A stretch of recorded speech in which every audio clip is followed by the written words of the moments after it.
You go outside there and you keep your gaze down. You keep your gaze down. That is a sunnah. The longer you do it, the more reward you get.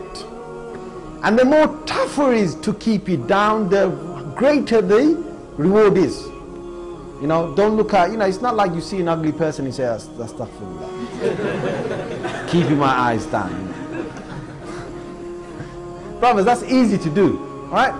That's easy to do. When you see something that you wanna look, it wanna make you look. That time you keep it. Rasulullah said in a hadith of Ahmad, he says, you in that day Allah will give you, He will make you taste the sweetness of Iman. And brothers, you want to test this, you test this. Go out there today when you go from here, just when you're really tempted to look, don't look. And in your dua, in your ibadah, in your salah, in your Quran, whatever it is, Allah will make you taste the sweetness of Iman. And I have tried this on several occasions, and on every occasion I have had the sweetness of Iman.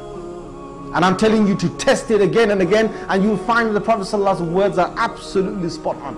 Every time you see a woman, you turn. I'm not going to look. Another one there. I'm not going to look. Another one there. Everywhere is surrounding because they take off their clothing, and you are a man. You a man. And brother, I'm telling you, if you keep looking, when will you stop looking? When? When will you lower your gaze? One of the scholars, he mentions a story that there was a man in the United States. He was a religious preacher. He entered a lift, young man. And when he was in the lift, the lift stopped at a certain floor, and the female entered it. She was semi-nude. And he looked down and he did not look at her, and she was agitated, irritated. First time in her life somebody's not looking. And she's stamping, and she's doing, trying to make a noise, and the two of them are alone in the lift.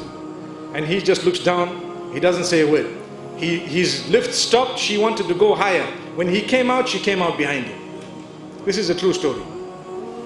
She came out behind him and she created a discussion. Hey, you know what? I'm very offended. Am I so bad, so dirty, so ugly that you couldn't even look?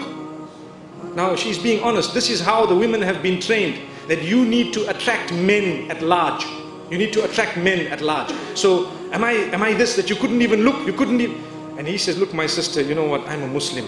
I respect you so much, really. And I have a wife. And I don't want to insult myself and yourself by, staring at you, and what am I going to gain by it? And he explained to her in a beautiful way. And she asked for his number. Now imagine if someone asked you for their numbers. Wow, mashallah. And respectfully the man agreed, and he felt that, I will get the people in touch with her and explain. After some time, she accepted Islam. And she says, Islam has liberated me from being a person who cannot leave the home without half an hour in front of the mirror, without spending on different types of designer clothing. Islam has liberated me. I just put on a black cloak and I walk out. That's it.